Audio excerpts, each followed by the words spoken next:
Hi guys, chapati 3 நாள் வந்து பார்த்தோன்னா மீதமாக இருந்துச்சு. அது என்ன பண்ணலாம் அப்படின்னு யோசிக்கும் போது கொத்து சப்பாத்தி செய்யலாம் அப்படின்னு சொல்லிட்டு யோசிச்சேன். சரி, ஃபர்ஸ்ட் டைம் ட்ரை பண்ணுறேன், எப்படி இருக்குன்னு பார்க்கலாமா. ஃபர்ஸ்ட்டு வந்து சப்பாத்தை வந்து பார்த்தோன்னா நல்லா மடித்து அதை வந்து கட் பண்ணி எடுத்துக்கோங்க. ஸோ ஒரு கடாயில் வந்து எண்ணெய் விட்டு கொஞ்சமாக சீரகம், கொஞ்சமாக வந்து பார்த்தோன்னா பட்டை, லவங்கம், நெக்ஸ்ட் வந்து மிளகாய், இது எல்லாமே போட்டு லைட்டாக ஃப்ரை பண்ணிக்கோங்க. ஒரு ஆனியனை வந்து பார்த்தோன்னா சின்ன சின்னதாக கட் பண்ணி கொஞ்சமாக வந்து உப்பு போட்டு அதையும் நல்லா வந்து பார்த்தோன்னா பொன்னிற வரைக்கும் வறுத்து எடுத்துக்கோங்க. நெக்ஸ்ட் வந்து பார்த்தா ஒரு டீஸ்பூன் வந்து இஞ்சி பூண்டு பேஸ்ட் எடுத்துக்கோங்க.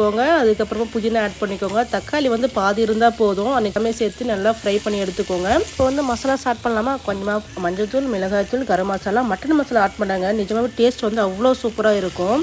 2 முட்டை வந்து உடச்சி எடுத்துக்கோங்க. உடனே வந்து ஃப்ரை பண்ணிடாதீங்க, ஏன்னா வந்து அந்த முட்டை ரொம்ப சின்ன சின்னதாக இருக்கும். ஒரு 2-3 மினிட்ஸ் கழிச்சு ஃப்ரை பண்ணிவிட்டு கட் பண்ணி வச்சு சப்பாத்தி எல்லாம் ஆட் பண்ணுங்க. ஆட் பண்ணிட்டு நல்லா 5 மினிட்ஸ் நல்லா ஃப்ரை பண்ணிவிட்டு கொத்தமல்லி தூவி இறக்கிறீங்க. நிஜமாவே கொத்து சப்பாத்தி அவ்வளோ டேஸ்ட்டாக இருந்தது. இப்போ நீங்களும் ட்ரை பண்ணிட்டு சொல்லுங்கள்.